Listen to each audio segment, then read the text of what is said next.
друзья, рады вас видеть. Спасибо, что пришли на мероприятие, посвященное теме тендеров.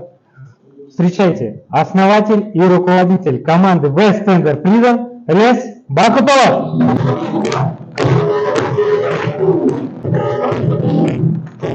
Осындай алтындай уақыттарыңызды бөліп бүгінгі шараға келіп жатқандарыңызға баршаларыңызға мыңда бір алғыс. Сіздерді көргеніме қуаныштымын.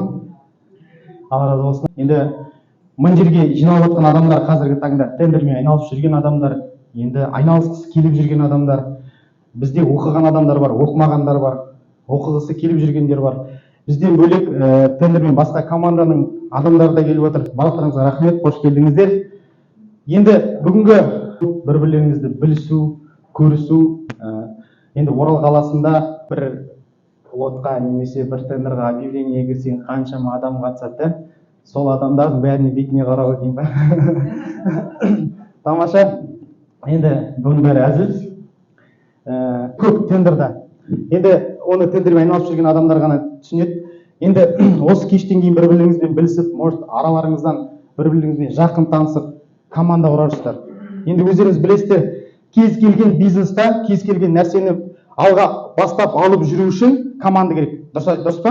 Кім келседі? Команда керек па, керек емес па? Енді мен өзім білем, басында тендерді жалғыз бастадым мен. Бәрі жолдар тез ашылады. Сондықтан да любой нәрсені, кез келген нәрсені бастау үшін команда керек. Сондықтан да осы кештен кейін бір-бірлеріңізбен танысып, жақын араласып, қазір бізде осы кештен кейін бұйыртса стол бол, кофе брейк болады, сол кезде тағы да білісіп команда құрып аласыздар. Ондай да тамаша мүмкіндіктер бар. Өзімді қысқаша таныстыра кетейін. Есім Ілес Бақытұлы. Жалпы жасым 29-да, Қаратөбе ауданы Ақтайсай ауылының тумасымын. Тәрбиелеп отқан екі кішкене қызым бар. Жалпы өзімнің білімім әскери қызметшімін. 6 жыл казармада жатып әскери қызметте оқыдым. Кейіннен 4 жыл әскери қызмет саласында жұмыс жасадым. Қазіргі таңда осы 20-шы жылы карантин кезінде жұмыстан өз еркіммен кетіп, осы бизнес саласына келдім. Енді әрине бизнесқа келгенде бірден тендерға келген жоқпын. Енді керемет алып кеттім демегенмен де Қырғызстаннан мета келіп сатып көрдік, 3D панельдер жасап көрдік, риэлтор болдым, сетевой бизнестер жасадық, продуктовый.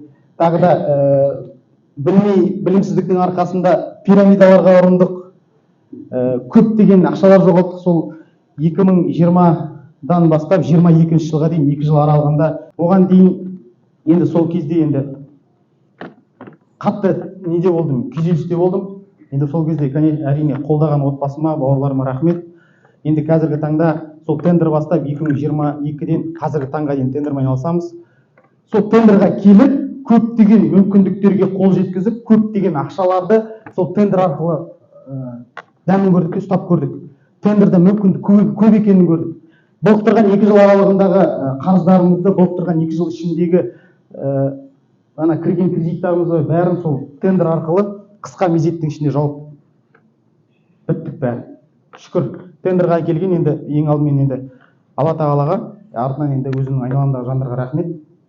Қазіргі таңда енді тендермен айналысып жатырмыз. Осы 2023-тің басынан бастап курс өткізіп жатырмыз. Араларыңызда бізде оқып кеткен адамдар бар, оқығысы келіп жүрген адамдар бар. Енді біздің курсты бастауымыздың мақсаты, кізгім келеді, одан сайын что-то новое хочется, қайта істей бергім келеді бірдеңелерді. Біздің енді YouTube каналдарды, Instagramда қарап жүрген боларсыздар, постоянно салып отырамыз. Анда 2 миллиондап тауып жатқан адамдар да бар, қыз балалар, біздің қарындастарымыз. Енді тамаша, одан арғы жасай бергім келеді да.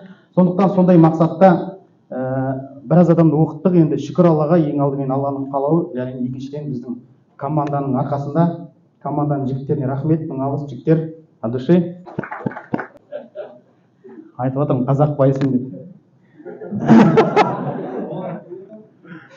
Енді сәттілік, бай болайық, қуатты болайық. Енді осындай тамаша сәтті пайдаланып отырып, осындай кешті пайдаланып отырып, бізде оқып кеткен шәкірттерімізге сертификаттарын беріп, соларды табыстауға рұқсат етіңіздер. Сіздердің рұқсаттарыңызбен. Қол шапалақ. Құлдашев Нұркен Нұрланович.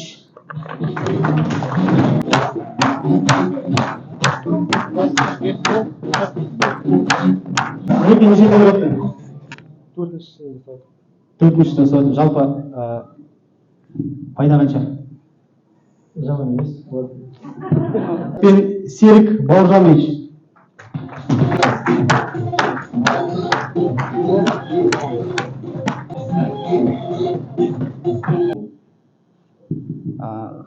Информацию получил? От вас? От нас, да. Да, полный. Полезно было? Да. Все, рахмет. Ага. Итак, барынша орысша жақсы айтып жатыр негізі. Дәулет Қалиевич.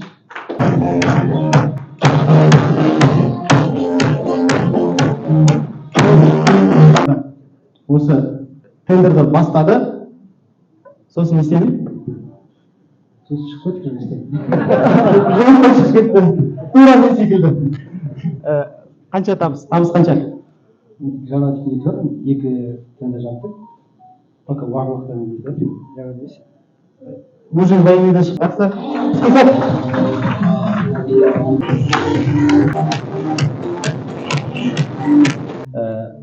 Оған дейін сен айналсың да? Негізі біреулер тендер ұтып беріп жүрді, солардың тендерін жапқан екен бұл жігіт. Басқа біреулерге подрядчик болып жұмыс жасап жүр екен. Жалпы қай салада қызмет атқарасың, көрсетейін? Өзім енді бір жерде реклама агенттігінде істеп, ойт-экран, рестораннан вывескаларын жол. Сондай жұмыстармен айналысамыз. Сосын осы Инстаграмдан көріп, өзім тендердің саласын уақытында, енді қазір заманауи кәсіпқой. Сосын жан-жақтан іздеп, сосын өзіміздің ауылымызға баратынымызды танысып, соның 5-ші курсына жазылдық. Қазір жақсы, бәрін біраз үйреніп алдық. Алған үйренбеген барып үйреніп алып, сұрап алып, жалғастырып алдық. Сол сізге көп рахмет айтамыз. Рахмет. Негізі майор тоже военный, кілең военныйлар жиналып алатын жалпы. Военный қазіргі таңда тоже атқарып жатыр. Біздің осы соңғы кеше осы пятница күні курсын аяқтады салған. Курс барысында неше тендер өттің, Аслан? 31 тендер өттім. Рекорд. Маржасы секрет. Деньги любить тишину. Счастье любить тишину, не ма? Да. 31 тендер. Курстың ақшасы бірінші тендерден шығады. Сондықтан желание болса, ақша табуға болады. Просто менің түсінгенім бұл өмірде ақша жоқ қой адамда, значит, бұл өмір емес, сол адам виноват та, сол ақша таба алмай жүрген. Этот человек, значит, проблемный человек. Мен ондай адамдарға айтамын, мен ренжімеңіздер, ненормальный адам деп айтамын. Большие деньги делаются легко. Большие деньги делаются легко. Зарабатывать можно легко. Просто самое главное желание, энергия. И честно болса, бітті, все нормально. Айтар бар ма? Үйренгісі келіп жүргендер, келіп оқыңыздар. Мен өзім өкінбеймін, оқуға алғаш. Айтып тұрмын ғой, бірінші тендерда, мысалы өзім тоже ақшаны басында жалеть еттім кішкене. Ойладым, қазір оқудан шығара аламын ба, шығара алмаймын ба деп. Ну, уже маржаны айтпай-ақ қояйын енді. Но оқу саласы ерте саған деп. Жоқ, одан сайын YouTube каналдарын қарап, оқып, ізденіп, үйреніп, сол уақыттың өзінде уже 7 тендер жаптым. Осы кісінің арқасында 7 тендер жаптым. Сол жерде уже мен месяцте шығарттым. Дальше айтпай-ақ қояйын.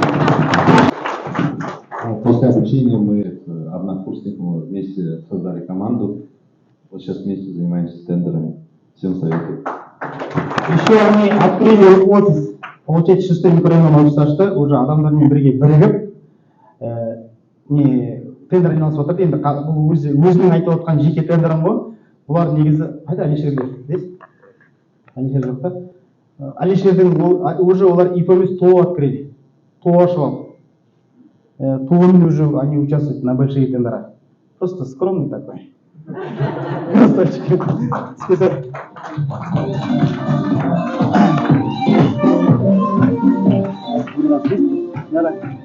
Гүлназ Нұрмұбетқызы марапатталады.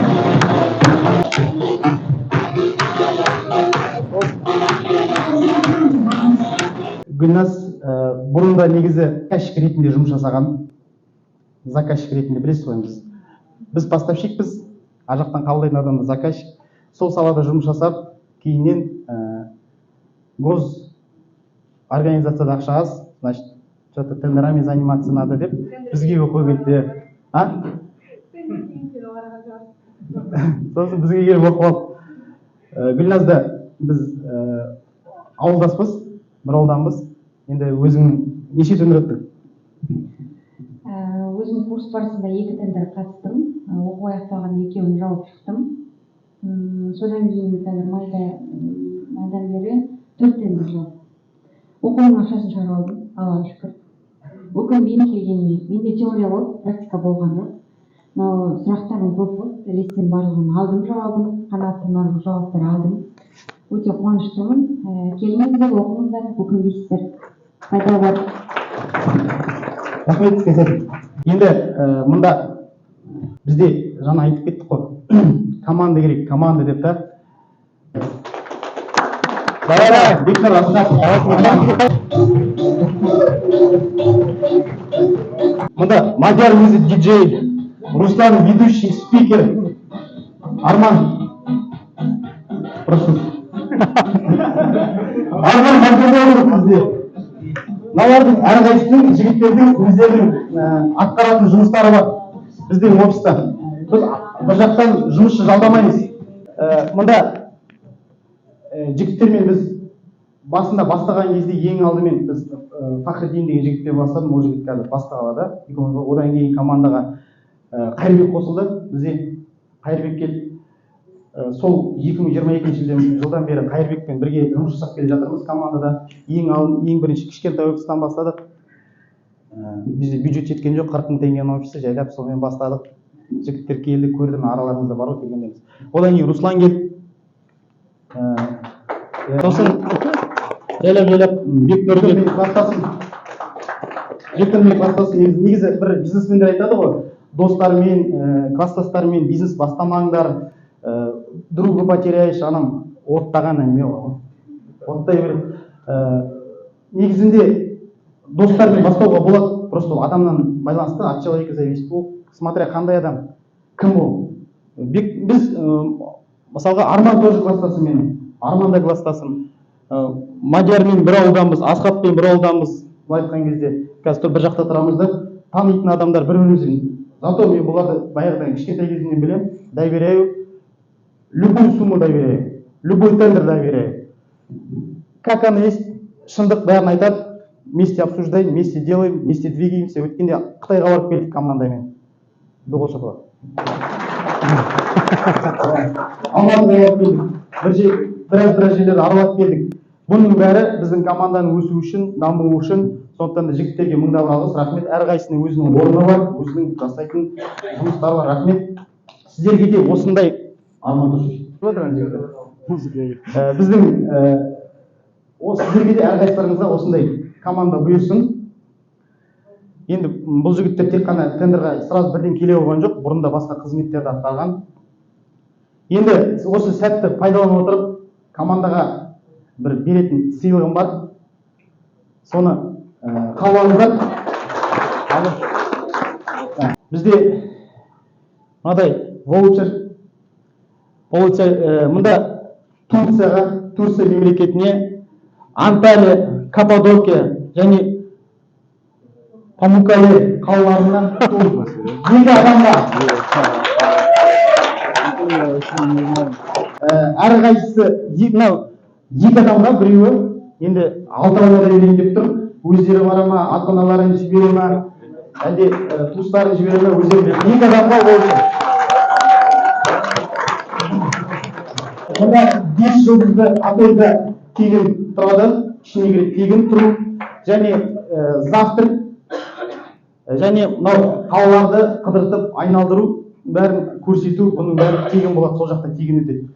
Сондықтан да жігіттер жақсы демалып қайтыңдар.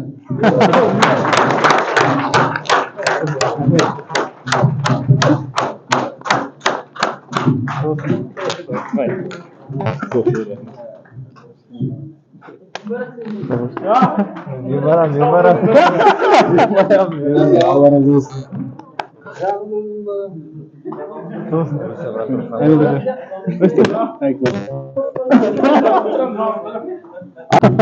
Самолеттің ақшасын жауап бересіз бе? Енді мынау үйленген жігіттер бар, Руслан бар, Мадияр, осында үйленген әйелдерің барып қайтып қалады. Енді сендер оған дейін үйленген бе дейсіз? Ойлап қыздар жоқ барып да. Турға барып қайтатын. Жақсы, рахмет. Осындай сіздерге де осындай команда бұйырсын. Сіздерге де осындай тамаша жетістіктерді бағындыру сіздерге де жазсын. Доғыл шапалақ. Руслан, және де бұл жігіттердің енді бізде негізі командада өзіміздің қойған порог бар, определенный суммалары бар. Жігіттерге айтқам, егер де осындай сумманы бір айдың ішінде істейтін болсам да, сіздерге менен сыйлық, ақшалай сыйлық деп айтқам.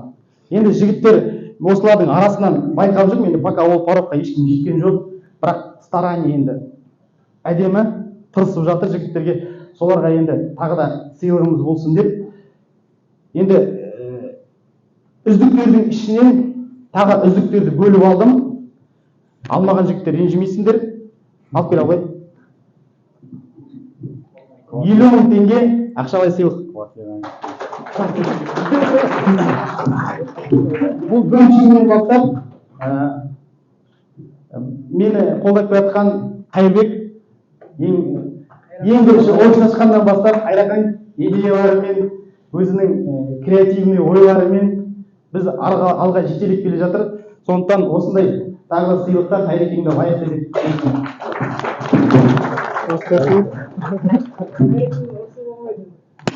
Айрекен Османов. Тағы да осындай ақшалай сыйлық команданың жігіті досым Бекнұрға. Бекнұрға мен бірінші кем маған айтты, дос, мен сенде командаға қосылайын деп едім. Шынымен айттым, бірінші курсымды өтесің мен, дос командаға қосасың. Біз доспыз, за забором. За дверью дейме, есіктің ар жағында доспыз. Все, біз бизнесқа келдік па? Мы не друзья. Мы уже коллеги, команда, партнер. Так что бәрі бұл жерде не деген, Меканай дос деген. Все түсінемін деп, сол күні бірінші менің курсымды сатып алды ол. Оқыды енді, сосын барып командамда қалды. Соған досыма рахмет, адалдығы үшін. Енді қазіргі таңда айтпай қой, қандай тендерлар қатысып жатқан енді жыртып жатыр.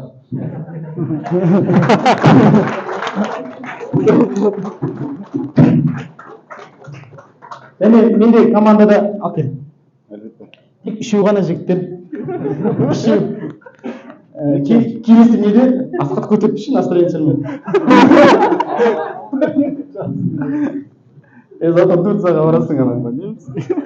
Енді бізде командада курс өткіземіз, білесіздер да? Бұл айтқан кезде Руслан деген отырған адамдардың көбісі Руслан оқыты, сіздерге спикері болып жүрді. Руслан деген былай айтсақ универсальный солдат болып, он все умеет. И таргетолог, и мотиватор, и спикер, и сценарист, и СММщик, бәрін өзі атқарады, жұмыстың бәрін өзі жасайды. Идея деген не голова, дом совета дейді ғой. Шүкір Аллаға, көз тимесін, твай.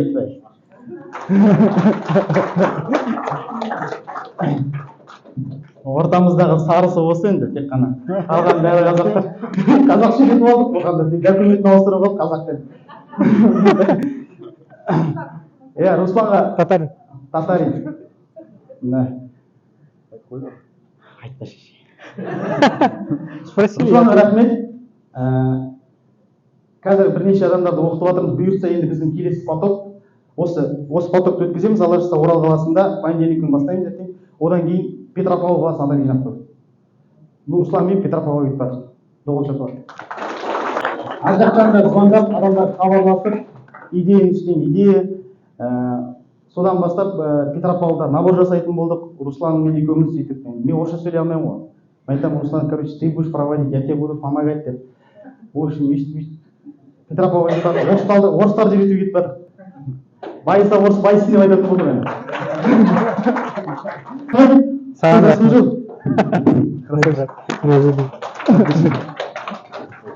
Осындай жігіттерге шағын сыйлығым. Өз атымнан енді жігіттер істерің алға бассын, береке берсін.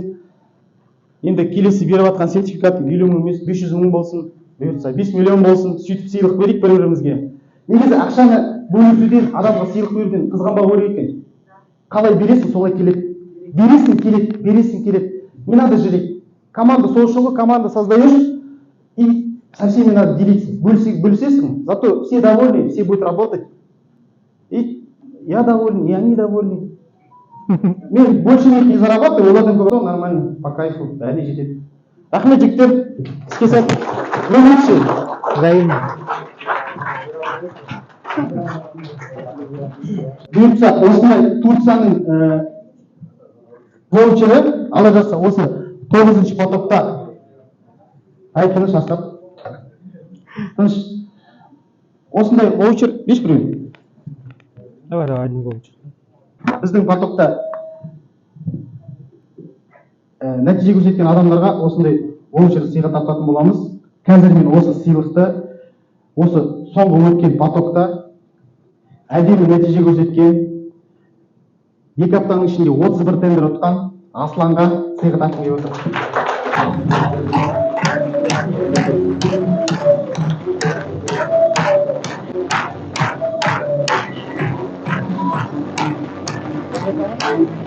Іске сәт, Аслан. Негізі бұл воучердің құны сколько стоит? $500. По идее $500 стоит. $500. $500 енді теңгеге көбейтіп аласыңдар ғой, қанша екен. Мынау қайдан алып жатыр, анау деген қазір ақша санауға мастерсіңдер ғой бәрі. Калькулятормен ашып санап алыңдар. Каждый воучердің құны $500. Так, енді курс барысында кім күшті нәтиже көрсетті? Мирдан бірге соқаласын. Ортаға шақырып.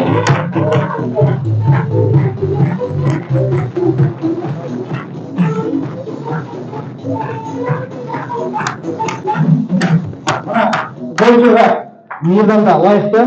Өйткені біз бұл кісілердің потоғы кезінде 120 мың теңге ма? 100 мың теңге ма? 100 мың теңгені ойнатқан болатынбыз. Кім жақсы нәтиже көрсетеді, соған береміз деп. Оны ұтып алған бізде кім еді? Елдар. Елдарға осы қойып, Елдар ұтып. Курс барысында қанша теңге таптың Елдар? Ұтып қалдың ба? Миллион. Иә, все, ладно. Қазір шығасың. Ойнап айтамын, әзір ғой. Мирданда жақсы нәтижелер көрсетті.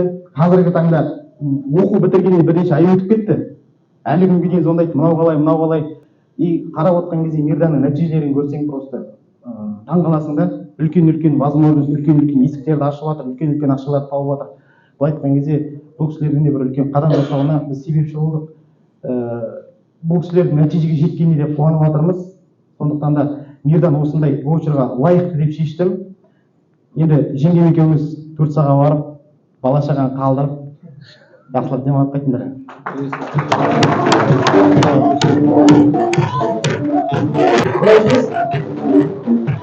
Қанша пайдасын айтамыз ба? Жоқ. Пайдасы аппетитный. Мен көрдім өткенде. Просто сіздерге андай қызықтырып қойып жатқан жоқпын. Серьезно аппетитный суммалар. Андай енді күшті. Айтуға қорқып тұрмын жағынан деймін бе? Айтуға қорқып тұрмын. Я сам знаю очень хорошо, я очень рада. Это большие успехи. Мы вместе работали. И сейчас на этом мероприятии это просто слов нет. Потому что они же госслужащие, и они не стоят на месте. А может, они уже не госслужащие. Ассоциация дизайнеров языков, председатель АСЕМ. Я познакомилась с Мирданом, одна из первых начинала пошив школьной формы в Западно-Казахстанской области. У меня 5 предприятий, 5 ИП, одно ТО. Все, что связано с тендерами, все, что связано с госзаказами, работаю на протяжении 2014-2015 года. Сейчас также работаем, есть большая команда, есть рабочие, есть бухгалтера, есть юристы, крупные компании. И работаем не только у нас здесь в ЗКО, за пределы Астана, Алмата, другие города. Мне очень радует, что у нас в Уральске есть такая команда, которая действительно обучает, где нету, как говорится, как вы сказали, нету зависти, нету конкуренции и только вперед. Очень успешно. Рахмет. Әртістерден енді қуаныштымын бүгін бір үлкен шарада мәнді маңызды шара бәріміз үшін де сол шарада бас қосып жатырмық. Енді сол шараға себепші болып жатқан Ілес және оның командасы көптен көп рахмет айтамын. Шыны керек мынандай сыйлықты күткен жоқпын. Енді бәріміздің саламыз бір сала ғой, тендер, государственный мемлекеттік сатып алу. Енді мен өзім таныстырып отырсам, Мирдан Ибрагимұлы, Ақжайық ауданы Есенсай ауылында мектеп директоры қызметінде жасаймын. Деген ой болды. Бажам Мадияр осы сөйлесіп отырып, апрель айында сәуірінде курсқа келдім. Сол курстан алып күні бүгінге дейін айналысып жатырмын, енді шүкір. Сондықтан да бәрімізде осы командаға Ілес, Руслан, біріншіден сіздерге алғысым шексіз, рахмет. Қазақта айтады ғой, кең болсаң, кең болмайсың деп. Әрине, жаңағы бергеннің үстінде Алла берекетін береді. Болады бізге өзімізге ғана былайша айтқанда, бірақ енді ол кісілер тек қана өзін біледі, тек ешкім білмесін деген жоқ. Бұлар біздің бәрімізді теория, практикамен оқытып, қаншама адам жетістікке жетіп отырып, шыны керек өзімізде сол тендерде отырып белгілер. Сондықтан да бұның бәрі пейіл ниетке байланысты. Сол ниеттеріңіз өздеріңіздің алдарыңыздан шығып, ары қарай істеріңіз берекелі болатынына мен сенімдімін. Жаңа айттым, кең болсаң, кең болмайсың деп. Сондықтан рахмет, командаларыңызға сәттілік, баршаңызға да тендер баршаларыңыз көп болсын. Бұл шара бізге Қазір енді уақыт жоқ, бәрі бизнесмен, тендер, анау, мынау, братан, времени нет деп, короче, сонымен келмей қалды. Денег считать не успевает, қой. Ақша санап үлгермей жатыр. Сондықтан енді келмей қалды, сондықтан сертификаттар қалып қойып тұр. Енді оларны жеке береміз. Тек 2 адам оқытты ма деп ойлап қалмасын деп айтып жатқаным ғой. Біз көп адам оқыттық, 60-тың үстіне адам оқытады. Тағы да ассалаумағалейкум. Негізі осы курсты мен Instagram желісінен көп көрдім. Постоянно айтады ғой, Ілес уақытылы, тендер, ұйықтасам да тұрсам есімде көретін болдық. Өзім 2008-ден 2022-ге дейін әскери салада жұмыс жасадым. Қазақстанның түкпір-түкпірінде. Шыны керек, семья көрмей кеттік, отбасы көрмей кеттік. Сосын тоқтадық. Келгеннен кейін то же самое айттым. Бір салада жұмыс жасап тұруға болмайды. Ең бірінші осы курсқа звондап жазылған уақытта жұма күні болған. Өзіммен бірге ноутбугымды алып келгенмін ғой. Қазір бастап кететін адам сияқты. Понедельниктен бастап жазылып, 19-нан бастап оқып жатыр. Рахмет көп. Мына осы команданың жігіттері жалғыз Ілес пен Руслан оқытып жатыр. Команданың жігіттері Тоштаны молодецтерге рахмет көп. Білгендерін аямайды, бәрін айтып жатыр, көмектесіп жатыр. Тек қана алға келіңіздер. Өкінбеймін, шыны керек.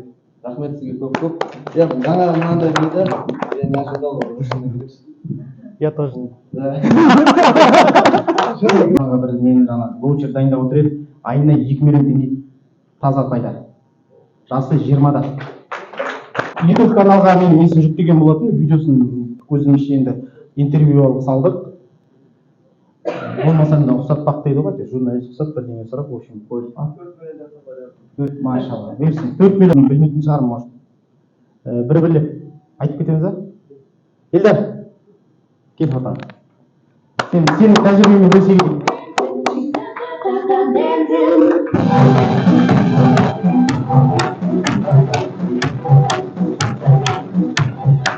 Вообще бермеймін. Сертификат бермеймін. Өзіңнің тәжірибеңді бөлісе кет, қазір қандай салада қызмет атқарып жатсың, неше тендер жаптың, айлық табысы. Бірінші потокқа оқыған болатын, Ілес деген сізде. Қазір айына 6-7 тендер жауып жүрмін. Маржасы ондай көп емес, бірақ әлі үйреніп, соны айналысып жүрмін. пайдасы айтуға болмайды. Секрет. Курс барысында Эльдар деген 4-ші потокқа біз не ойнаттық? Мотивация ретінде біздің шәкірттерімізге кім жақсы нәрсе көрсетеді, 100 000 теңге сыйлық деп, сол 100 000 теңге сыйлықты Эльдар алып кеткен болатын. Сабақта жүріп, қанша? Пайдасы қанша болды? 180 ба? Сондай болды. 200-ге жақын, солай болды ма Гүлдана? Сошама болды да, ұмытып қалдым. Сол 200-ге жақын таза пайдамен кетті ғой курстан. Ол біздің курстың ақшасы соның арасында шығарып кетті. Сол 300 000 теңге толып қайтар ақшамыз. Құтты болсын. Енді іске сәт қанша? Бажа. Секрет? Жақсы, көбісі айтқысы келмейді, тендіштер айтпайды. Тендіштер өзің дұрыс па Жаке? Қай сауат өздесің? Нормально деп қояды. Сол секілді енді бізде ең бірінші басында мен оқыған кезде офлайн курс сатып оқыған болатынбыз. Сол кездерде енді офлайнның кішкене онлайн курс алдық. Онлайн курстың қиындық жері көп болды. Соны көре тұрып біз білмейтін сұрақтар көп болды бізде. Мынау қалай, анау қалай, мынаны көрсетіп жіберші, мынаны істей алмай жатырмын, бүйтіп акт жаба алмай жатырмын, эссей жаба алмай жатырмын, юридический вопростар сұрайтын адам болған жоқ. Сол моментте бізге енді барынша көмегін көрсетіп, білгенін айтып, бізді бағыт бағдар берген Жанболат деген бауырымыз бар, ағамыз бар мында. Соны ортаға шақырсақ.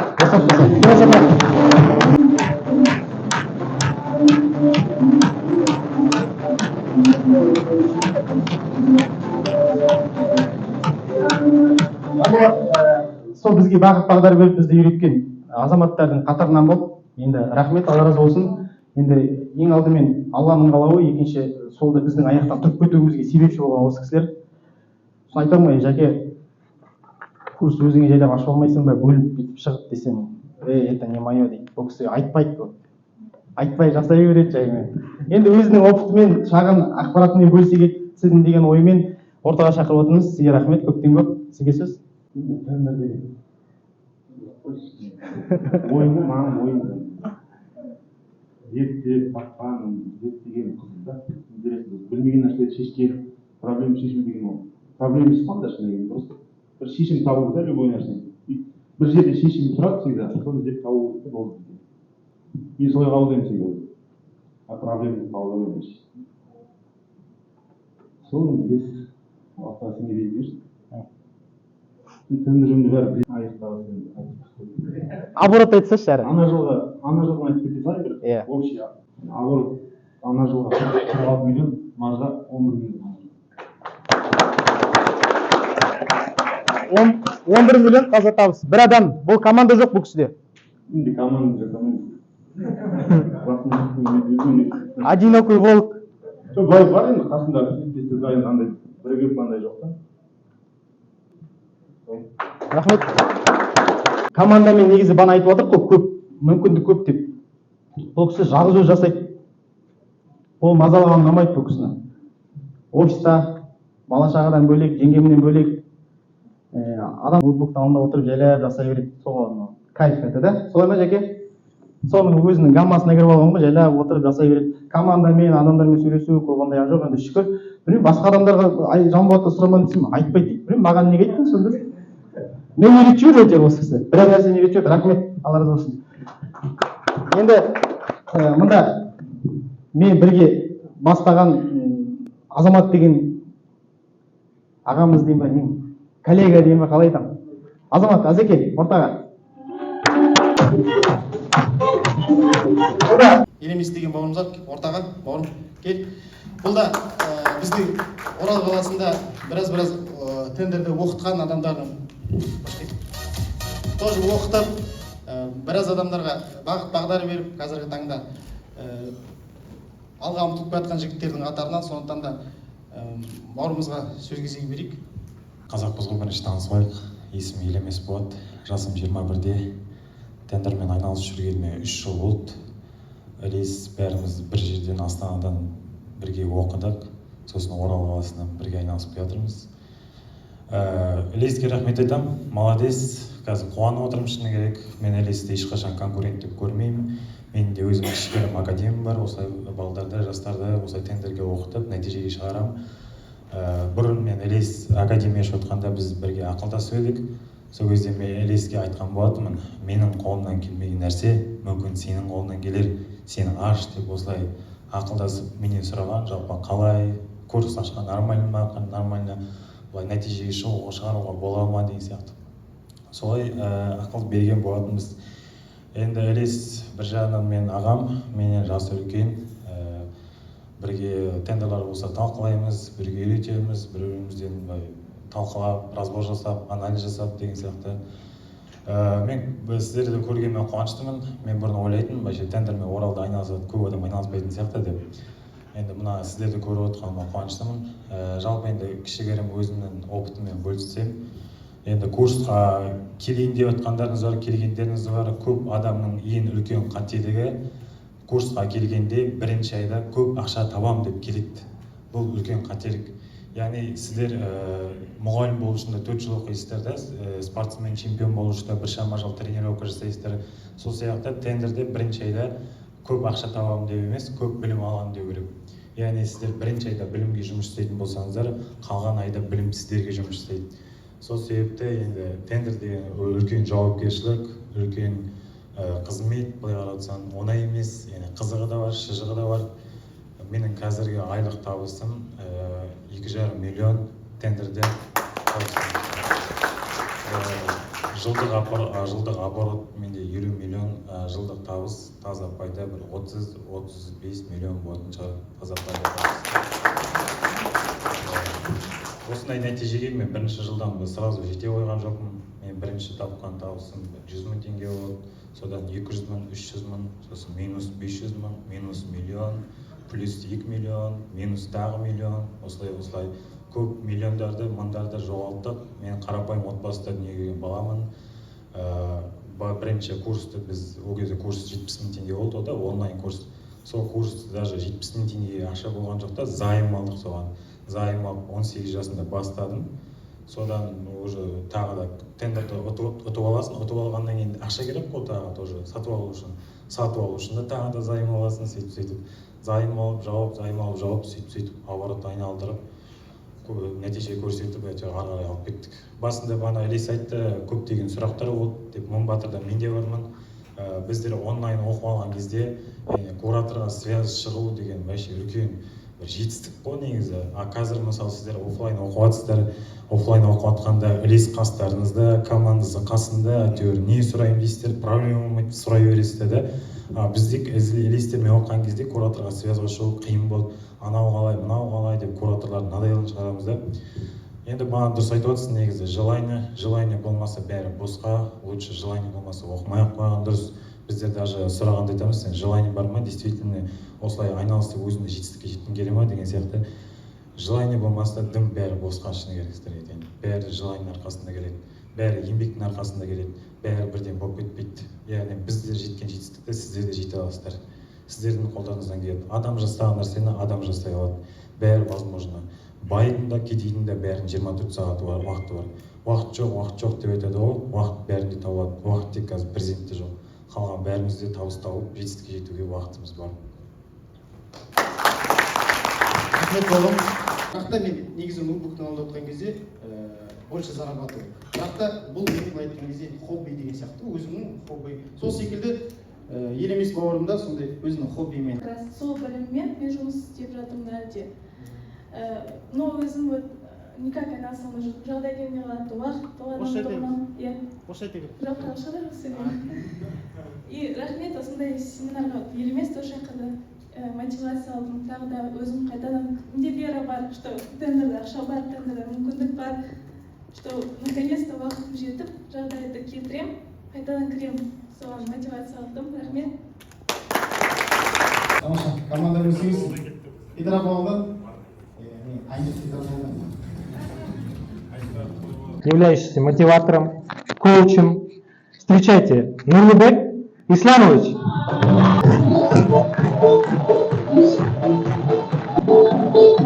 Ну что, дорогие друзья, всем доброго дня. Как настроение? Давайте мы начнем с того, кто меня раньше видел. Поднимите руку.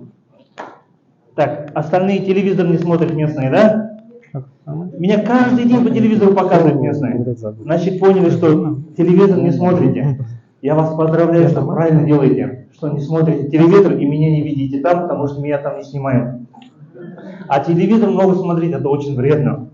Лучше заниматься тем делом, любимым, то, что сегодня вы о чем говорите. Вы знаете, представлюсь еще раз более подробно, чтобы вы понимали, кто перед вами стоит, о чем он болтает. Тут практически, вижу очень молодое поколение, и мне очень отрадно, знаете, вот как я зашел сюда, и такая мощная энергетика, да, вот прям чувствуется, вот такая энергия, вот, наверное, я заново, буду учиться только у вас, потому что настолько в мире все меняется, все быстро, я думаю, сейчас я выйду и что-то буду говорить, это сегодня актуально или нет, потому что сейчас парень вышел и говорит, 3 миллиона зарабатывает, 23 года, и такие мотивационные моменты сказал, да, думаю, мне что говорить? Понимаете, вот развивается, настолько молодежь сегодня не отстает, идет много со времени, да, это очень отрадно, я хочу, чтобы бурные крики, овации только для себя сделали вы, бурные аплодисменты только себе. Красавцы, молодцы. Но более подробнее, если да, Нурбек меня зовут, фамилия Досказиев, я вообще родом с России, родился, вырос. То есть сейчас в данное время, если с России, с мобилизации убежал, да? Нет, ребята, я приехал 2000 года еще. Поиски лучшей жизни, опять же, если историю копнуть дальше, это просто немножко времени займет. Также село, также точка, также школьный интернат. Всю жизнь мой отец был чабаном, чабаны, знаете, что такое? Это сельская местность, точка, да? Я сегодня с гордостью говорю, что я сын чабана, закончил неполное среднее образование. Вы понимаете, что такое неполное? Есть такие люди, неполное среднее образование? Оба, я один такой. 9 классов. Еле-еле, красавчик, молодец. Еле-еле, которые практически со школы выгнули. Вот я один такой. Но в жизни, наверное, и с того времени я всегда говорю, в больших сценах, когда я выступаю, говорю, высшее образование это не даст тебе умереть с голоду, а самообразование приведет тебя к большому успеху. Вот это сегодня в хорошем моменте, в таком кризисном моменте, можно сказать, да, когда вот тоже поиски лучшей жизни, со мной тоже советуют, что мне делать. Друзья, вы же тоже военный. Да, я военный, но военный я был в другом формате, я только был на войне. Я не был офицером, я не служил, я никому не подчинялся. Я только держал автомат, меня научили людей стрелять, вот и все. Я только таким военным был. Я не был таким военным, который маршировал там и так далее. Он мне говорит, что мне делать? Я говорю, то же самое, то, что я сегодня говорил, сжигай с собой мосты. Если тебе это не нравится, то сжигай себе мосты, чтобы не вернуться. Лес, помнишь, такой разговор у нас был? Я все помню. Все помнишь, да? И вот на сегодняшний день этого пацана мне видеть, да, мне очень отрадно. Когда он мне позвонил, сказал, Нурике, у меня такие успехи, я-то вижу его успехи в Инстаграме. Я столько радовался, да, и принял его предложение просто перед вами выступить. Да, бывают такие сложные графики, да, бывает в основном я нахожусь в Турции, и, вид деятельности там нахожусь. Последний буквально с Ташкента, ряд определенных причин я сюда явился, но опять же я приехал сюда по просьбе Леса, потому что в Узбекистане, в Ташкенте я запускаю очень огромный проект там. То есть на сегодняшний день есть проект, который я являюсь представительство взял в Казахстане, и в данное время еще этой компании, которая настолько мне доверила, что я могу что-то масштабировать, и мне целый Узбекистан отдали. Представляете? Вот я говорю, вот Аллах Тағала вот настолько дает возможности, просто нужно правильно мыслить. Вот почему тут, будем, наверное, говорить, что мы все, да, от того, что правильно мыслить тому, что есть такое в исламе, есть такое выражение, дела оцениваются по намерению. Ниетің дұрыс болса, изначально ниетің дұрыс болса, то у тебя все гладко пойдет. И люди к тебе придут. Вот видите, какой богатый мировоззрение, богатый дух у Илеса. Он не видит конкурента. Его богатый опыт, его мышление, я не буду конкуренцию создавать, я буду только дела оценивать его ниет кандай. Вот поэтому я хочу только Лесу пожелать, не только Лесу, именно вашему куратору, да, Лесу, я хочу ему пожелать больших успехов. Именно правильный подход к жизни, именно правильный подход вообще к этой ситуации, нашей жизненной ситуации, потому что сам крупный бизнесмен, коуч Марван Сисимбаев, он говорит, настало время объединяться. Вот настало вот время, он с того момента, как пандемия, он с того момента все время говорит об этом. Во всех его тренингах. И поэтому лес то, что делает, он просто объединяет это всех. Поэтому переходим к делу. Можно сюда мне доску? Я сейчас вам что-то буду показывать, да, ребята, да? Это просто азы. Азы тому, то, что человек должен сегодняшний день понимать. Потому что я буду с вами разговаривать так, если вы позволите, как с начинающими предпринимателями, начинающими бизнесменами. Позвольте, если да, потому что, возможно, кто-то уже практик очень большой, но, конечно же, те знания, которые я до своей жизни прошел, обучение, закончил бизнес-академии IBA, где с отличием все курсы прошел, да, я в этой бизнес-академии IBA отучился практически во всех странах мира, и вплоть до Испании, вплоть до того, что на остров Ибицы проходил обучение, Будапешт, Венгрия, Турция, Эмираты, куда я только не ездил. Я скажу, что тот знание, которое я потратил, живя в однокомнатной квартире, живя в двухкомнатной квартире, живя в трехкомнатной квартире, я на знания тратил на столько квадрат, который я мог купить. Мог бы давно бы жить, например, это я сейчас живу вроде хороших условий. На тот момент, живя в двухкомнатной квартире, я тратил деньги на знания, которые стоимостью 40-50 миллионов тенге. И мне жена все время говорила, ну ты вообще ненормальный. Лучше давай пойдем коттедж купим. Я говорю, нет, знания нужно инвестировать. Прежде чем что-то взять, нужно что-то положить. Вот есть правила в бизнесе. И вот именно в тендере сама постановка, сама сценарий, вообще логики немножко я тоже понимаю.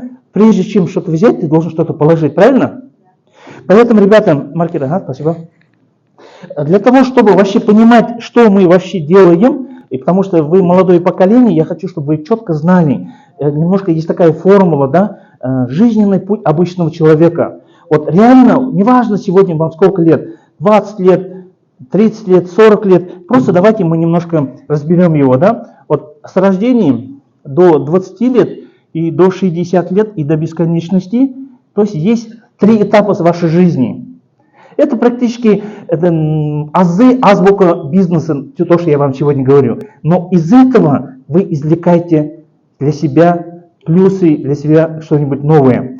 Вот смотрите, почему первый этап, вот второй этап и третий этап.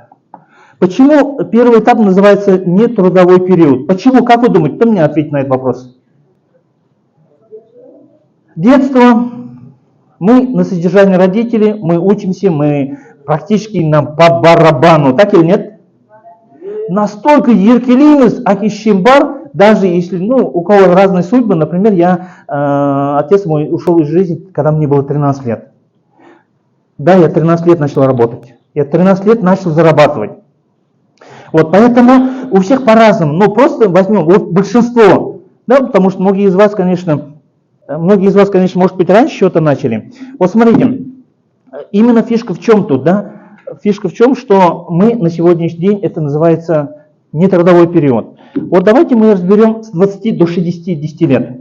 Это называется трудовой период, когда уже человек, я не знаю, парень пришел с армии, девушка закончила университет, неважно, колледж, вышла замуж, соответственно, создали семью и начинают пахать. Так или нет? И вот настает это время, сейчас еще пенсионная реформа, что сделал, еще куда откинул еще время? Еще больше. Вы знаете, что хочу вам сказать? Вот 90% людей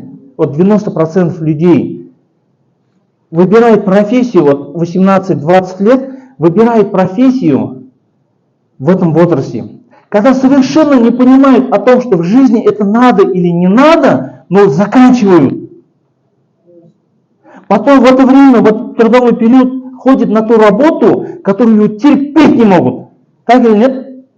Это 90%, ребята. Зная об этом, у меня 3 детей.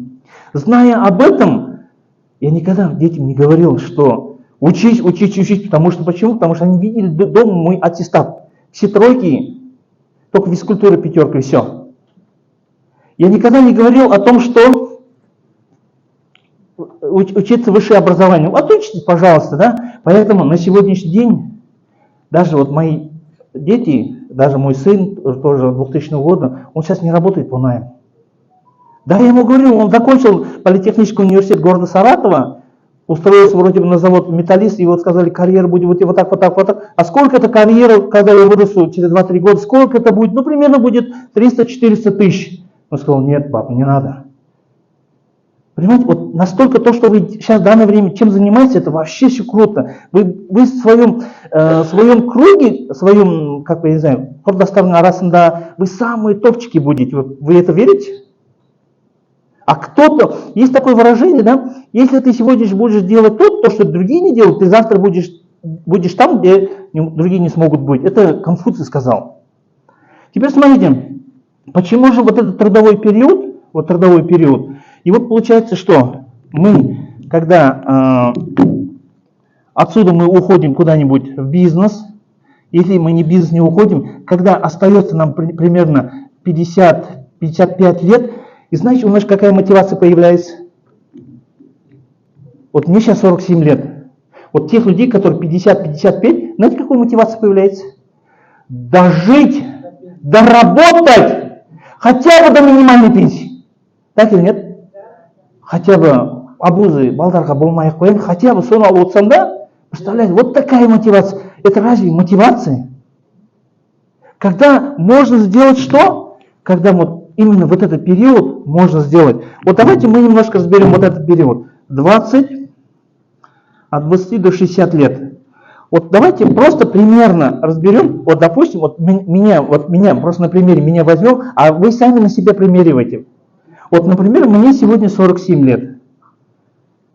Представляете, в моей жизни, вот что-то, если что-то я в свое время ничего не делал бы, вот мне, допустим, сейчас где-то я не знаю, по найму где-то работаю. Вот мне что нужно делать так, чтобы после 60 лет кайфовать? Вот я часто бываю за границей, да, но я не вижу почему-то, вот когда мы в отелях бываем в Турции, например, в последнее время я там живу, месяцами живу, но я никого не вижу в этих отелях наших дедушек, бабушек, наших пенсионеров именно Средней Азии. Никого я там не вижу. А знаете, кого я вижу? Одних иностранцев, которые месяцами в этих отелях живут. Они в это пекло, в эту жару, сейчас их там нету, они приезжают осенью, зимой там отдыхают. А одни пенсионеры именно иностранцы. Почему? Потому что они в свое время, когда они даже работали по найму, в свое время дополнительно с чем-то занимались. Тот же тендером, тот же этим, вот, например, вот красавчик, директор школы. Ну, что ему не хватает? Вот что ему не хватает? Вот скажи, у него жизненный, вот этот стержень у него мощный. Этому человеку просто, это тот человек, который, ему не безразлична его жизнь. Ему не безразлично, что, возможно, у него есть дети. Понимаете, вот этого человека я увидел мотивацию. Вот представляете, если это в таком возрасте, если да, ему завтра, может быть, скажет, он даже может добровольно покинет свое место, скажет, да, кому-то сдаст. Например, это просто примерно говорю. Потому что успех, она такая вещь, да, она приходит каждому. Вот реально вот каждому. Но почему-то этот успех, он иной раз к нам приходит, мы его не принимаем. Поэтому наша задача что делать? Понимать, сколько нам осталось жить. Вообще, реально, сколько осталось жить. Сколько у тебя времени вообще хочешь ты что-то делать. И вот изначально ты должен вернуться. Кем ты вообще породился? Какой у тебя миссия в этой жизни? Вот это, если мы начинаем думать, вы знаете, один такой фраза мне очень сильно задела, да, и эта фраза до сих пор я хочу озвучить, позвольте я вам это озвучу, да, это меня сильно, эта фраза в свое время смотивировала. Если я на сегодняшний день просто где-то я буду работать, пускай по найму, да, я заботился о своей семье, да, я никого из голода не это самое, но когда наши дети просятся куда-то учиться, хотят что-то большее, если мы что-то не можем себе позволить, сегодняшний день, вот знаете, я думал так, что своим детям изначально говорил так: я почти жизнь прожил без отца. Мен жоқтығын көрдім, я в общежитии жил, мен копейка машина гонял, на нем я таксовал, я вот это, қиындықтан жаман отырдым, сен де солай отыру керексің. Представляете, я вот это внушал твоим детям. Потом я понял, это неправильно. Очень неправильно, если мы научим детей трем вещам, запомните. Первое, духовным ценностям, да, которые мы научим. Сегодняшний день не стало актуально знание, а стало актуально воспитание. Если адам кешілік мол болса, адамда, вот, например, вот лесом, как у нас получилось, да, мы пересеклись, да, мы где-то какие-то у нас там эмоции были, потом я ему сказал: лес, айналайын, завтра ана дүниеге барсақ, бізден ешкім сұрамайды, ты сколько деньги заработал, тоста сұрайды, екеуміздің отношения қандай болды. Вот на этом мы с ним расстались, и это мы не закрыли друг другу двери, и он меня сегодня пригласил. В этой жизни отношения самое главное друг к другу. Ничего не стоит никаких денег, да? Поэтому, в этой жизни есть своя миссия, что даже в нашем религии никто не говорит о том, что мы должны быть бедно жить. Да, это тот человек, который в религии, он есть, это, альхамдулилля, он есть, да? Но быть богатым, у него просто ответственность больше. Но когда если у тебя ответственность больше, у тебя есть больше возможности помогать другим людям. Вы знаете, если это же ты можешь сделать только при наличии денег, когда у тебя есть деньги. А когда у тебя нет денег, да он, соответственно, снимается, мне ждет жағдай. И курбан я не буду делать. Вот поэтому мы в это время так живем. И вот что хочу сказать, именно меня смотивировало что? Когда мне одну фразу, когда мне сказали: если ты в этой жизни ничего не сделаешь, если в этой жизни хотя бы что-то не оставишь след, возможно, твои дети, когда ты умрешь, саған клуб тасыңды қоят, и знаете, что напишут там? Хотите знать? Сейчас такое поколение растет. Если мы не воспитаем правильно, но они могут так написать: 20 жасында өлді, 60 жасында жерленді. Поняли смысл? Кто не понял? Поняли или нет? Дайте обратную связь. Ничего не поняли? То есть 40 лет просто жизнь прожил. Чтобы не дай Аллах этому, да? Поэтому на сегодняшний день мы должны четко понимать, что, да, понятно, что у нас есть инструменты, да, у нас есть курсы, да, но мы на сегодняшний день должны понимать, мое или не мое, но вы должны еще над собой работать. Вот парень молодой говорил: если тебе есть желание, тогда ты делай, если нет, не морочь ними голову, да. Понятно, это правильный подход, да, но у каждого человека есть свой потенциал. Вот потенциал с рождения. Ну и этот потенциал, куда он делся? Как вы думаете? Болмайды. Абай бол. Қалаға барса оқыға анаған қосылма, мынаған басылма, анда ақша салма, ойбай бүйтет, шетет. Баса бер. Кто это сделал? Мы сами, наши родители. Опять же, не вредя нам, они плохое не думали, но ушатать-то. И когда нам сегодня 20 лет, когда нам 30 лет, когда мы 40 лет, когда даже 50 лет, почему-то люди боятся что-то предпринять.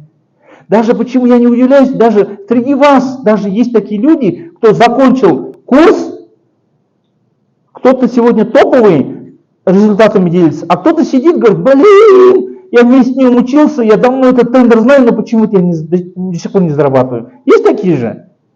Страх, ребята. Страх, который, вот этот потенциал, который внутри стержень, вот его нужно, вот шаруа. Разные тренинги есть, разные обучения есть, да, но на сегодняшний день стоит только попробовать. Вот девушка с Петропавловска, мотивация, говорит, поймала, блин, классно, да? Вот, понимаете, вот бывало такое, вот лично у меня в моей жизни, да, я полетел, Шенген визу сделал, полетел в Испанию, остров Ибица, я даже не знал, что это остров разврата вообще, остров любви даже и не знал. Но одна моя мотивация была с одним бизнес-тренером познакомиться. Я туда столько денег потратил, да, услышать одну фразу, которую в жизни я это искал. Если эту фразу я услышал где-то уральский, вот от кого-нибудь, я бы не услышал. Она бы слышал бы и не услышал бы. Есть такое понимание. Поэтому, когда ты что-то даешь, какой-то ты преодолеваешь путь, вот только тогда что-то заходит, что-то залетает. Понимаете, да? Поэтому, сейчас немножко. И для этого что нужно сделать? Что должно быть двигать? Что должно быть двигать? Вот самое главное, есть такое стандартное мечта, цель. Вот сейчас я немножко формулу напишу вам. План и действие. Действие. Вот смотрите, если вы на сегодняшний день придете просто домой, еще раз повторю, эта школа, это азбука для начинающих бизнесменов. Еще раз повторю, то, что говорит по менеджменту, по маркетингу, целые кейсы, возможно, мы еще будем встречаться с вами, и это уже другой раз. Вот знаете, что хочу вам сказать? Вот мечта, цель занимает 90% успеха, если вы это правильно сделаете. А как план и действовать всего лишь 10%. Вот из 100% успеха, вы знаете, многие из вас, да, хотят зарабатывать, да, хотят успеха, да, хотят много чего хотят, но почему-то конкретики нету. Бай булам, как бай, если нету цифры, если нету материальные вот эти, что есть пощупать, машина, я не знаю, где ты хочешь жить, да? Поэтому смотрите, вот если кто-то из вас на сегодняшний день вернется домой и скажет, вот от Нурики я получил вот это, если вы что-то там, я не знаю, отметьте меня в Инстаграме, можете тоже в Инстаграм мне зайти, я хоть дяденька взрослый, я сам блог свой веду. И знаете, и когда я веду свой блог, я сначала СММщика просил, чтобы он редактировал мои сообщения, потому что у меня в одном слове 3 ошибки, 5 ошибок. Почему, как вы думаете? Понятно, вот, правильно. Но это же мне не помешало быть успешным. И мне все ребята, мои знакомые, говорили, Нурбек, мы поняли вот этот текст, который не ты писал, лучше этого не делай. Лучше так делай, как есть. Я говорю, хорошо, все понял. И мне большие блогеры так тоже подсказали, вот как есть, так и делай. Не надо вот эту двойную жизнь. Вот в семье вот так, а в Инстаграме вот так. Вот это я начал все делать так, как и представляете, аудитория меня полюбила. Аудитория меня полюбила, и эта аудитория на сегодняшний день, все мои бизнес-партнеры, все мои, с кем я сегодня там связываюсь, все с Инстаграма. Потом получилось так, что я, оказывается, интересный человек. Оказывается, со мной хотят общаться. Вот видите? Поэтому я один из мечт писал, хочу стать блогером. Вот все мои мечты когда-то я написал, жить в двухэтажном доме, купить салон автомобиль, то это, бытовые потребности, которые есть у каждого. Вот когда ты делаешь, и представляете, еще одна галочка не хватает, я хочу сняться в фильме, актером быть. Представляете, недавно в Алмате меня приглашают на кастинг. Мы посмотрели твою инстаграм-страничку, нам, говорит, там парфюм они хотят снимать. Есть один знакомый, парфюм хотят снимать, и этот парфюм, вот этот запах хотят донести. Обратно они обратились, там, турецкие, между Казахстаном и Содружество, есть такой программа, из которой можно казахстанский фильм снять в Турции. И там им локацию еще предлагают. И там должен быть актер в возрасте от 40 до 45. Я говорю, мне 47 пойдет, да? Я говорю, а что я должен делать? Такую роль, да, мне дают. Я говорю, вот надо же, я хотел блогером стать, я хотел медийной личностью стать, да? Представляете? Она приходит. И я прям жирную красную ручку, богатую, купил, чтобы вот эту галочку поставить. И от этого кайфануть. Пока вы не напишете, что вы хотите в жизни, вот если даже элементарно не ответите на слово «зачем?», Вот зачем вы сюда пришли? Вот зачем вы на курс пришли? Вот если вы не ответите минимум 15-20 фразами, зачем тебе это нужно, вот будете на месте топтаться. Или просто у кого-то просто фартанет, и кто-то пойдет прямо вот так, накатом пойдет. И потом брыганды осознает, столько сделал, ничего не писал, и потом он говорит будет, что я писал это. Почему? Потому что, это бывает редко, у кого фартанет. Но если мы будем писать, что мы хотим, вплоть до того, что, я не знаю, машины, квартиры, все. Цель, мечта превращается в цель. Но цель, она опять же делится. Краткосрочная цель, среднесрочная цель, долгосрочная цель. Понятно, что вот парень, наверное, от вас я услышал, сразу прийти в тендер, заработать прям, я не знаю, 5 миллионов, это невозможно. Вот смотрите, вот вы есть, вот ваша цель. Вот к нему, кажется, должна быть она огромная цель. Вот если у вас этой огромной цели не будет, то смотрите, какие препятствия. Вот такие препятствия, вот такие препятствия. Кто-то не понимает, кто-то говорит, да для чего ты учился, иди на свою работу, и так далее, и так далее. Какие-то трения начинаются в семье. Эти проблемы появляются, и наши цели, они закрываются. И что в это время мы делаем? Вот, многие из вас этого хотят сделать, я точно уверен. И нафиг не получается, другая идея появляется. Так ведь нет? Очень много поток людей, все 100% не приходят и не становятся успешными. Лишь одному причину, что нету цели. И уходят из того, что появилась новая идея. И опять, вот знаете, это в бизнесе вот так. Вот, допустим, давайте я вот так на этом пример приведу. Вот, например, смотрите, если у вас цель стоит, допустим, в год, на сегодняшний день многие бизнесмены, бизнес-трейлеры, они написали письма, якобы $1 миллион за 7 лет это нормально. Но всего они написали эту книгу, это примерно 25-30 лет назад. В данное время $1 миллион заработать за 7 лет это очень долго. $1 миллион должно быть цель минимум 4-5 лет. Это вы тогда посчитайте, вы в год должны сколько зарабатывать. Вот смотрите, в жизни вот так происходит. Вот вы идете, нормально еще идете, где-то раз, что-то появилось, препятствие. Вы немножко тормознули, идете, вроде все, отошли. Идете. Вот до своей цели, вот она, все, скоро, вот еще один шаг, вот, должно прям выстрелить, со всех сторон. Что делаете? Уходите. У вас появляется новая идея. Всевышний что делает вас? На исходную.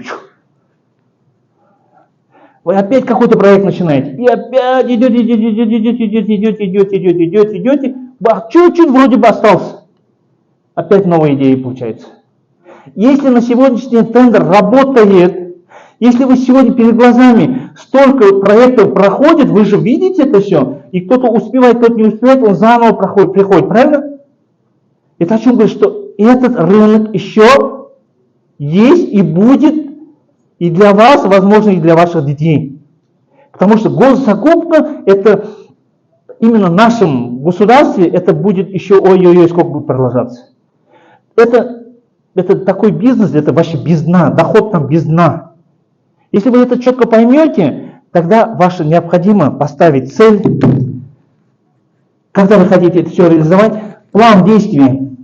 Понятно же план, блокнот, ежедневник, написать, сколько встреч, сколько посидеть в своем компьютере и так далее, и действовать.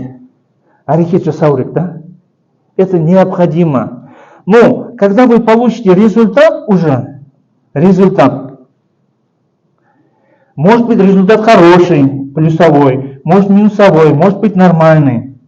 Все равно, хоть плюсовой, вы шикарно все это сделали. Прямо каждый день молились, каждый день Аллаха тауба, шикр-шлык делали. Но вам советую, всегда нужно анализировать, возвращаться. Действовал правильно ли? Нормально действовал. А может и ненормально действовал. Возвращаемся. Планировал ли правильно ты вообще? Открой свой блокнот. Может быть, не 3 встречи делать, может быть, 5 встреч сделать, может быть, час сидел, может быть, 3 часа в этом ноутбуке посидеть. Потом, возвращаясь сюда, цель. Правильная вообще расстановка своей цели была. И вообще, возвращаясь сюда, вообще стоит ли, вообще, бай болғым келеді ма, болғым келмейді ма? Вообще, я хочу людям помогать, заниматься благотворительностью, жить, я не знаю, в комфорте, жить на... Поэтому вот такие моменты сегодня, если необходимо. Но есть такой момент, когда мы планируем, все действуем, есть такое слово конкуренция. Вот я неоднократно сейчас слышал конкуренция. Вы знаете, если бы не было конкуренции, столько денег вы не зарабатывали бы. На расслабухе, комфортная зона, ряхат ничем не мешает, никто не заберет. Хашан стану, тогда стану, тогда все сделал. Не было. Конкуренция дает возможность вам развиваться. Вы становитесь сильнее. Всегда соперник, когда выходит на ринг, он всегда он готовится так, чтобы быть сильнее его. Но в конкуренции есть 3 правила. Запомните раз навсегда. Первое правило. Если вы на сегодняшний день хорошо качаете, если хорошо у вас все получается, но у вас есть сосед, который конкурент, если он на рынке, да, он может быть слабее вас, даже слабее вас, ребята, если у него даже меньше дохода, чем у вас, но он на рынке уже 3-й, 4-й, 5-й год, вы подумайте, значит, он что-то такое делает, что до сих пор живой. Обычно 1,5-2 года бизнес умирает. Но он до сих пор живой, значит, что-то у него есть такое, пойти надо, принять у него опыт. Вот конкуренция вот это. Второе правило конкуренции — это когда соревнования. Вот, например, у вас есть команда. Ну, я просто не знаю, это для вас гигант или не гигант. Ну, не знаю, это господину Ильясу, наверное, обратиться. Если я не ошибаюсь, вот есть, у меня часто в Инстаграме появляется этот Нурлан да. Ну, он крупный или не крупный, я не знаю. Но если Лес будет с ним сравнивать, какой у него объем, он пускай соревнуется со своей командой. Может такое делать?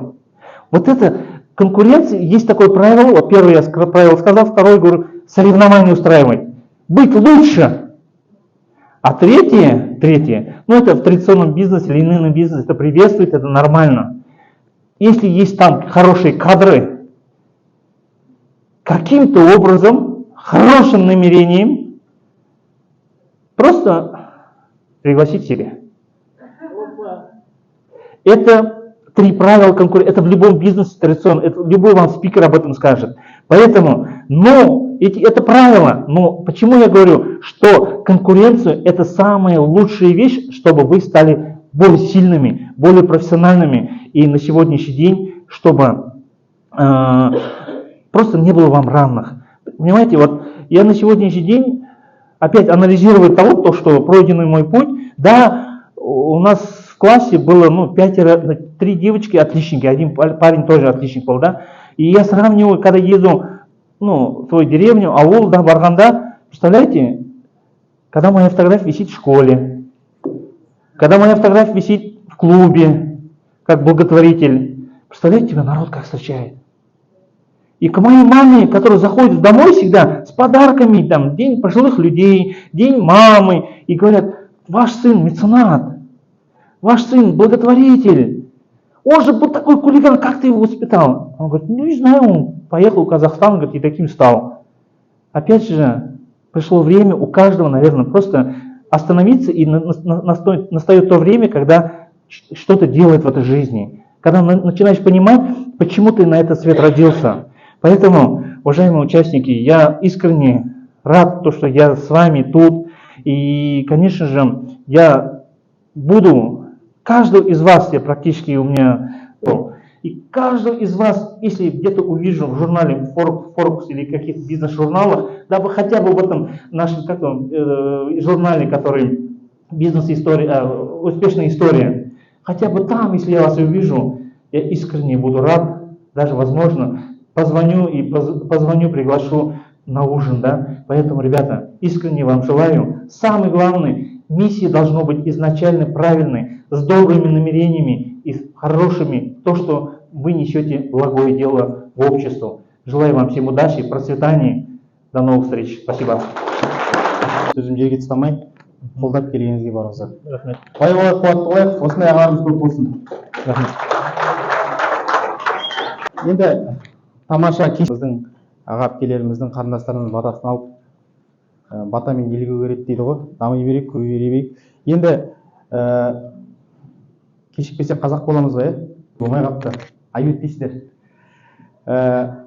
Бізде оқып кеткен тағы да біздің ханымдар бар, курс барысында көптеген үлкен нәтижелер көрсетіп, үлкен белестерін бағындырып жатыр. Қайда жұмыс жасайтынын айтпаймыз, бірақ та бір мықты жерде жұмыс жасайды, бірақ тендермен айналысады біздер.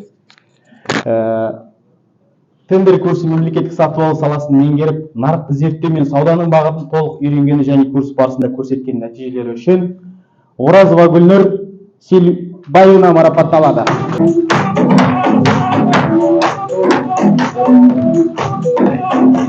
Өтіп жатыр деп ойлаймын. Бұл кісінің енді көптен бері барғым келіп жүрген курсына. Сіздерде сияқты мен онлайн курс алған болатынмын дей тұрғанмен, жаңа айтты ғой, кураторға звондап біліп алудың өзі бір ақырет, бет бақ ақырет.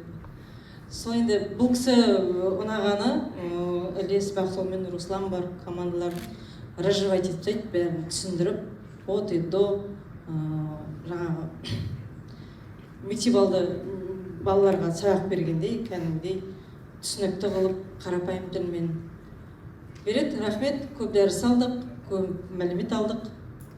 Істеріңізге сәттілік берсін, береке берсін. Рахмет. Дәл осындай марапатталады. Бұл кісі Оралдың бірдей бір атқа еңбегіне келді. Бір сөз дейміз. Қайырлы күн баршаңызға. Жаңа айтып отыр ғой, жұмыс жасап жатырмыз. Соны дамыту бағытында осы тендер Инстаграмнан көріп келген болатынбыз. Жаңа оқимын деп жатқан жандарға сәттілік, осында келіп оқуға болады. Өзі қай бағытта сол бала ынтасы бар, сол бағытын керісінше дамытып жіберген дұрыс секілді. Сондықтан да енді өзім бала кезінен сауда жасап, саудаға ыңғайлы болдық, содан енді қазір осы сауда саласында жұмыс жасап жатырмыз. Сондықтан да оқымай қалып жатсаңыздар, ничего страшного, заработаем денег. Диплом сатып аламыз işte. Сондықтан да іске сәт.